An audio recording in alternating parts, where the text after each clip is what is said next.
Assalamualaikum урматтуу достор, урматтуу YouTube көрүүчүлөр, менин каналымдын каттагычылары. Мына ушундай базардын аягы ушундай кар менен аяктады. Өзүңүздөр көрүп турасыздар, өтө карлар көп жаап таштагандыгына байланыштуу машиналар эрте эле базардан чыгып кетип жатышат. Бул чыгарылышта сиздерге ошол күн сайынкы эле машиналардын бааларын көрсөтмөкчү болдук. Андан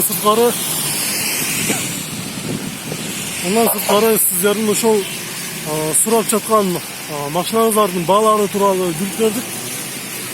Ошол машинаңыздардын бааларын билдик. Канча турат, канча болуп атат, ошол тууралуу маалымат бердик сиздерге. Анда эмесе көрүшкөнчө кийинки базарга чейин сак саламатта туруңуздар достор. Комментарий калтырып, лайк басып, биздин каналга жазыңыздар. Бишкек шаарындагы базардагы бааларды баарыны биз күн сайын билип берип турабыз сиздерге. Аны эмесе каналга катталып, бир жума ичинде көрүшкөнчө сак саламатта туруңуздар.